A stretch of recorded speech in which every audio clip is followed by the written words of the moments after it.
Hi, I'm Carolyn Nugent. I'm from Kinetic, and I'm going to be talking to you about the growing potential for interactive technologies within digital out of home. So, what I'm going to be covering is how it's a great time to be doing sort of interactive campaigns from an advertising point of view, how it's the right time, and how exactly advertisers are using the medium, how they've been using it over the last sort of 6 to 12 months. And also at the end, I'm going to touch on some initial findings, give you a taste of some findings from some interactive projects we've been working on at Kinetic. So, to kick off, obviously there's been a rapid growth, there continues to be a rapid growth of digital technology, and it's really changing the way we live our lives. So this sort of digital influx is giving us greater mobility and enabling us to be less reliant on the home and the workplace. So 75% now of 18 to 45-year-olds own a smartphone. That's half of all adults. And the rapid growth of this and also tablet penetration is affording us new opportunities to interact. There's obviously that natural synergy that's been well documented between out of home and mobile. And what we're finding now is that the use of social media on the move is growing ever more as well. And it's over 50% now of social media users who are accessing Facebook and Twitter whilst on the move. These findings, by the way, are from Kinetic's panel, which is an online panel of 500 people, which is taken on a bi-monthly basis. So we look at trends and how these sort of, not just about social media, but how people are interacting with out of home generally, and the themes around that. Some of these next charts coming up will be using findings from the Kinetic panel too. So we also found that 66% of smartphone owners are very aware of mobile technologies. So whether it's QR codes, something like even Blipper has got quite, 4% of those that we asked knew about Blipper, augmented reality, and near-field communications, NFC, which we're going to be talking about a bit later on in the presentation. And from a digital out-of-home perspective, it's good to see that there seems to be a positivity towards the medium, and that we found that 66% of people expect to see digital screens in their city centres. It's not something that comes as a surprise anymore. There's an anticipation that they'll be able to interact with these screens as well. They make environments more attractive and potentially offer entertaining content, or the ability to interact, or maybe redeem vouchers or other useful content. So in the context of the limited penetration of digital posters nationally, this is a pretty strong endorsement, and also suggests a level of anticipation amongst consumers. Interestingly, 20% of the people we spoke to expected posters to recognise them in the future, and 11% said that they expected to be able to buy a product directly from a poster in the future. So all good signals that now's a good time for to start interacting and to make the most of the interactive opportunities available. In terms of where this can be done, from a mobile perspective, it's good to see that Wi-Fi hotspots are certainly growing, whether that's roadside or enclosed environments such as malls and airports. And this summer we'll see the start of Wi-Fi on the London Underground for the first time. So be interested to see what happens there during the Olympics that will launch with Virgin Media. And there's also talk of consumer trains, and those environments with a long dwell time can only be a good thing for allowing interactive technologies to prosper. And I guess the last piece of this jigsaw is the growing number of interactive digital out-of-home formats in the UK.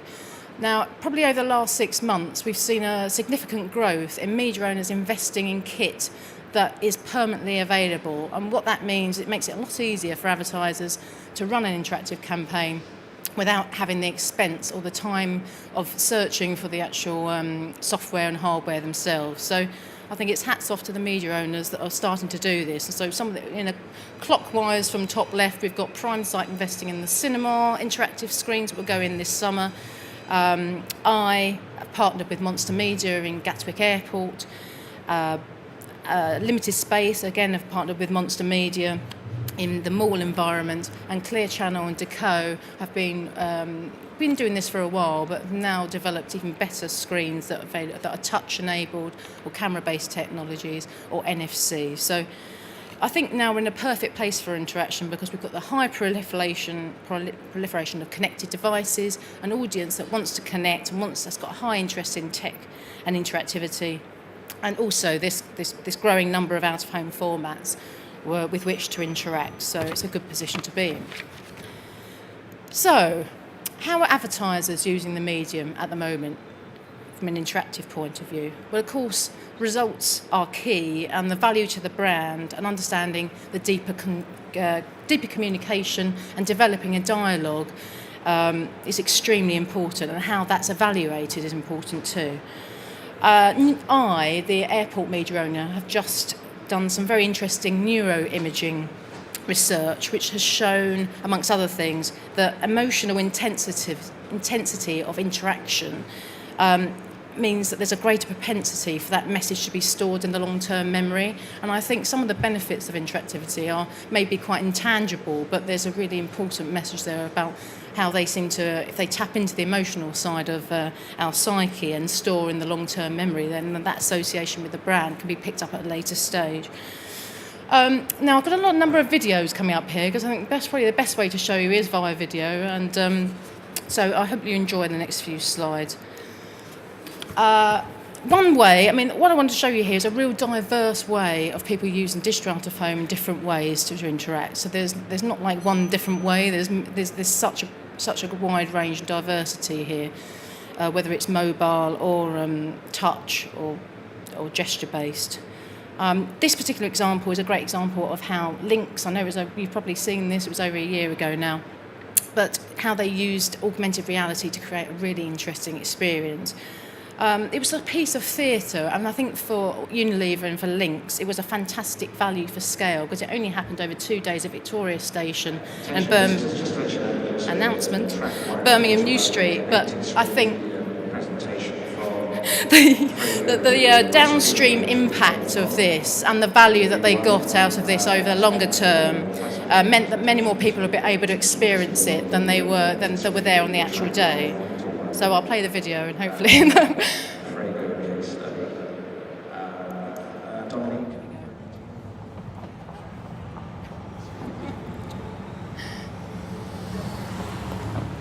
Platform 12 for the 0902 Southern service to Brighton.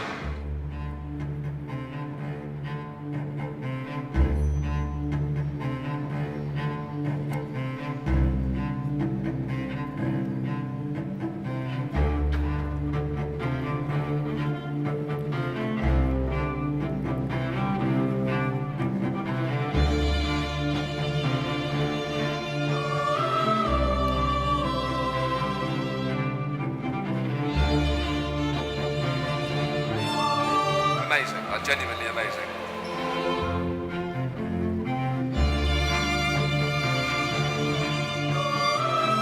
An angel came out of nowhere on the screen and you could just like interact with him. Brilliant, really cool.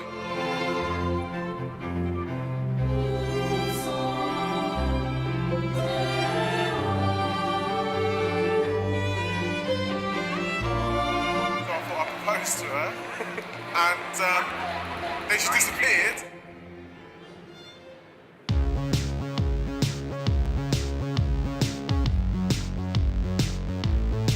Come with me, come with me, come with me. I thought there was an actual person there at the start. It was amazing. I don't know how they did it.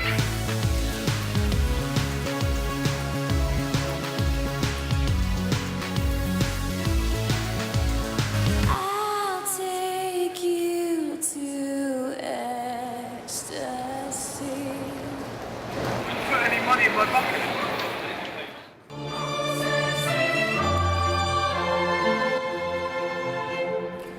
So the value here for the advertiser was over 1.2 million views on YouTube, and it was picked up on blogs and microblogs globally and repeated in certain countries, and this certainly spurred a number of copycat executions for other brands too. This example is from Germany, Again, no need for a smartphone to interact here. This was done on the Berlin Underground. Berlin, Germany's tourism capital. Many visitors like to drive to the city in their own vehicle. Once they've parked their car, they then get around using Berlin's underground rail network. All of these people are guaranteed to have one thing at all times: their car key. Working with engineers and computing experts, we developed a system that recognizes and reacts to the signal given off by remote car keys. Thanks to this technology, passers-by can control digital billboards with their own keys for the first time. The system simply needs to be connected to the content projectors in the underground stations. Berlin's famous underground station Friedrichstrasse played host to a special interactive digital outdoor event presented by Mercedes-Benz, Key to Viano. On 12 digital billboards, passers-by were invited to open up the Viano using their own key. The key from their car was thereby transformed into a virtual key for the Viano.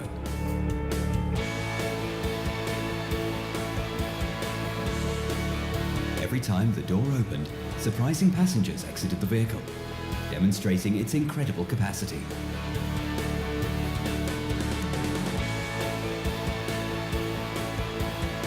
Some members of the public were lucky enough to catch the Viano when it was empty, as well as seeing just how much space it offers for friends, family and shopping. Each winner was invited by our driver to take an exclusive VIP trip. They were now able to experience the Viano for real.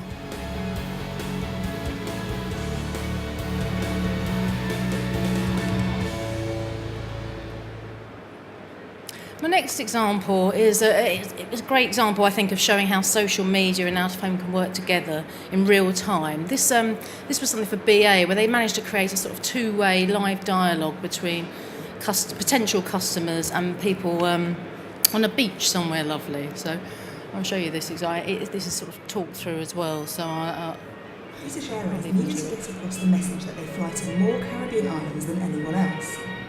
To do this, they wanted to use outdoor media in a busy shopping area. The risk was that shoppers wouldn't notice yet another billboard. But what if we could hold their attention by making it outdoor as real-time, interactive and social as other media, and bring some real-time Caribbean sunshine to cloudy Britain, showing them what they're missing? Brand behaviour agency Being created the world's first live interactive digital billboard across continents. This idea used a digital billboard belonging to Ocean Media at the UK's biggest shopping centre. The poster broadcast 2 holidaymakers live from a secret Caribbean island. Over a weekend, they encouraged shoppers to guess their secret location and win a holiday there. It works like this.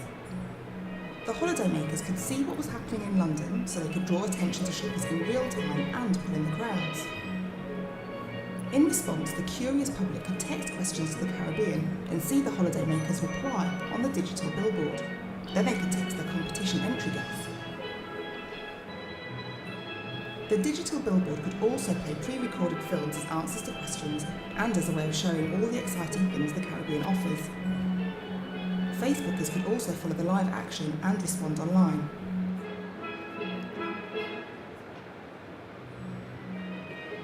Here are some of the highlights.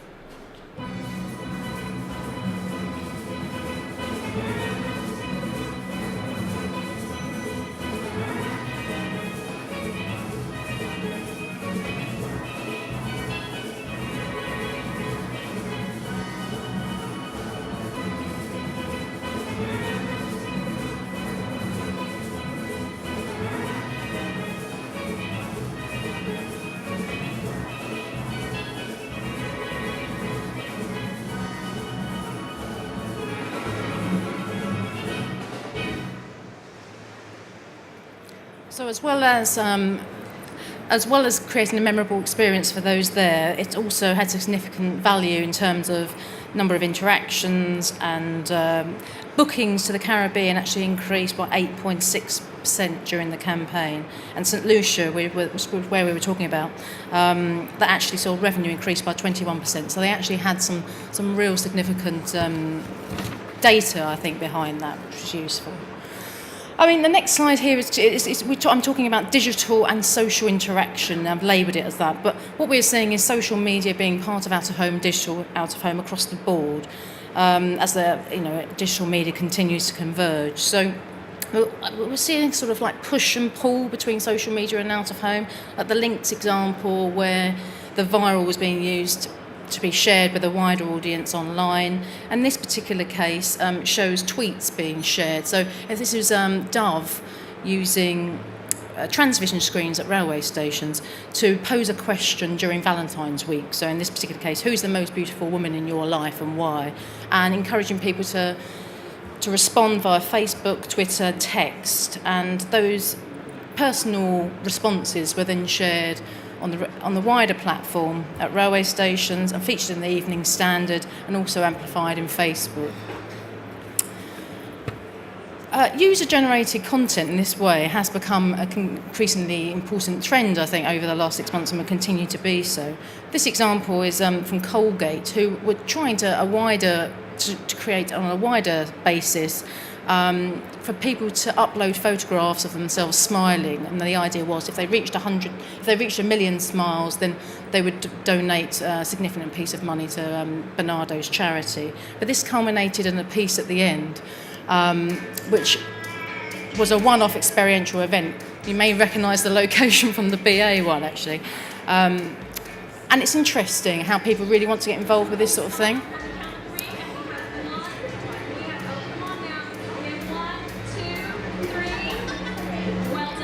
So I know this sort of thing has been done in a number of countries, but just getting people to get their photograph taken and then they see it live on the screen behind them seemed incredibly attractive to people. So they get their 1 minute of fame, if you like.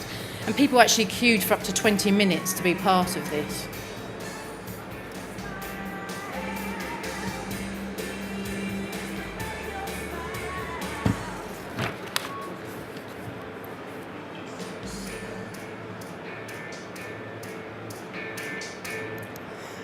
And my last example for you is something we did recently with Nike. You may have seen Nike's ads running earlier in the year, which show their athletes that they're supporting this year are giving their pledges for 2012 and for the Olympics. Even though they're not an official Olympic sponsor, they're sort of certainly going to advertising within that vein. So this is a great example that was done down at Westfield Stratford, where it gave the opportunity for consumers to go into the store at Nike, have their photograph taken and make their own personal pledge. And as they left the store, they would see themselves on the screens throughout the centre. And this was real time, effectively, about a 5-minute delay between them having their photograph taken and the ad going live on the screens within the centre themselves as they left.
So some great examples there, I'm sure you'll agree, of advertisers really embracing interactivity and testing out the new technology that we have available.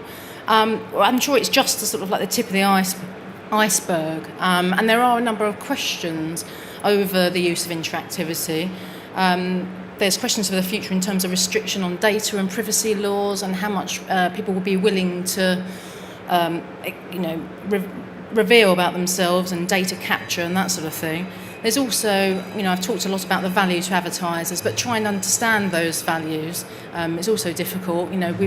have you seen in those examples lots of different ways of measuring the value? So it might be Facebook likes, it might be a redemption, it might be the number of interactions or the views or the buzz online. So how advertisers actually evaluate and measure that, I think, is going to be interesting in the future. And there's also the question of what is the best way to interact, because there's so many different ways of doing it. You know, how do we know what most appeals? And I guess it's going to evolve rapidly over the next few years. But it's on this area that, as Kinetic, we've got in. Sounds like a sort of till opening somewhere. We're getting involved in a couple of research projects to try and sort of understand this area a little bit more. So I thought I'd tell you a little bit about those. The first piece, which, I mean, I'm not here to actually tell you about the detail of this one yet, but just to let you know that it's in the pipeline. One interesting thing, we've partnered with Clear Channel to look at interactive sick sheets and to understand how people like to interact and what the best experiences are. So here we're testing gesture-based technologies, touch screens, mobile interactivity, social media integration, gaming, a really wide range of different ways of interacting with the screen and trying to understand what works best for people. So not only are we capturing those interactions, but also talking to people and understanding what works best for them and what's the easiest and simplest way of interacting and how they like to do that best. So those results will hopefully be with us in the next few weeks, and we'll be able to share that with the wider audience.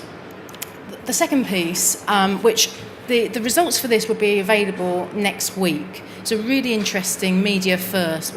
Kinetic have joined with JC2Co to test NFC and to see what the public's reaction is to it, basically. It's a real-time, it allows us to sort of capture real-time interactions, and we understand the times and the locations of those interactions. It was, as I say, a media first, and we did it in Reading. So for 4 weeks, we turned all of the static, so these aren't digital screens, these are static 6-sheet posters. We made them interactive with an NFC pod on the side that people could interact for those that had NFC-enabled phones, and there was also a QR code, a QR code sign on there too, so that for those who didn't have NFC, they could interact with the QR code. We tested this with 13 different Kinetic clients, all using various different types of content. So you can see here the sort of content we were looking at. So some was content only, some had links, some involved data capture, some had vouchers to be redeemed. So we're trying to get a feel for the whole gamut of different types of interactions and see whatever we can learn from that and what works best. We also recruited a small number of super users who gave feedback on the trial itself and how it felt for them. So, as I say, the full information on this will be available next week. But to give you sort of like project headlines, we had, over those 4 weeks, 6,000 scans, and of that, about 10% was NFC interaction. Over half of those scans came from unique users, so we're talking about sort of people getting used to technology and then revisiting sort of two to 3 times on average. The initial download conversion rate was around 24%, so after they sort of tapped in, those that did more, that was about 24% of those went on to do something else and engage further. Where voucher was available, 7% of those redeemed it. And the interesting thing is that conversion rates did get stronger across the 4 weeks. So once people became more aware of how to interact, then they got used to doing it and did it more frequently. And we found an overwhelming positivity around this experience and lots of learnings, which I'm afraid be really interesting to see these in the next few weeks, but we're working out what types of experience work well, how content related to it, and how calls to action were acted upon. What I can show you is a few vox pops from the event, so you get a feel for how we did it and what people's reaction was to it at the time.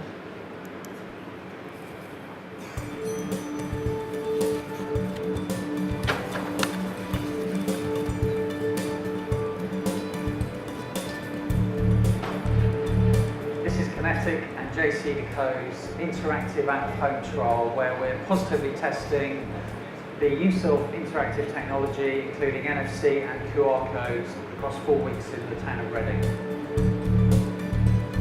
It's a great idea. Even if it's a small offer like a cremate, I like cremates, I'd take it. Yeah, I think it's a very good idea. It's obviously keeping up the technology, and yes, it's getting the word out there that technology is moving forward. I just like the idea of the scanning code. I think it's like into the future, and I think it will get people doing it and looking at more what the advert's about.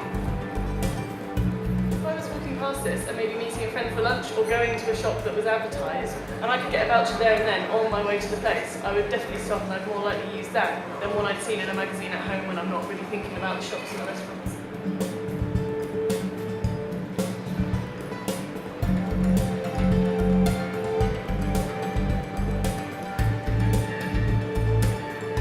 The fact that it is so easy to do is an attractive proposition.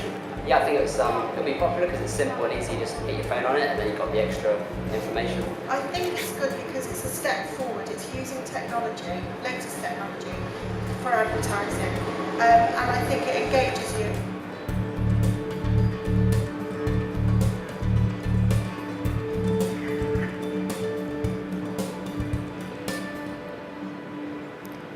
So apologies for the slightly stilted video there, but I think you could hear the positive reaction to those that were able to engage. So this, together with the other interactive campaigns we've done, we're starting to build a picture of what works and what makes successful interaction. So clearly, entertaining, useful copy is going to is a must really, and we don't want to ruin this potential fantastic opportunity to interact with out of home with poor copy in the future. I think it's quite an important point.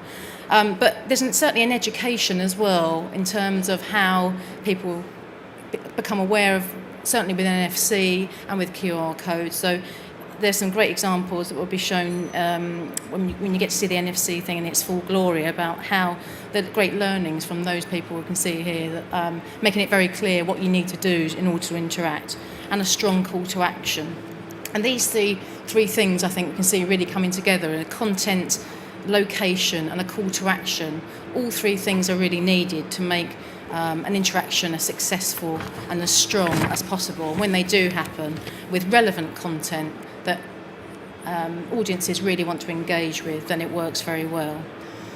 So what's the impact for out of home? Well, it does really change it into something new. It's turning out of home, as again I said, in case of NFC and mobile, it doesn't have to be a digital screen. It can revolutionise normal static out of home, turning it from the passive to the active.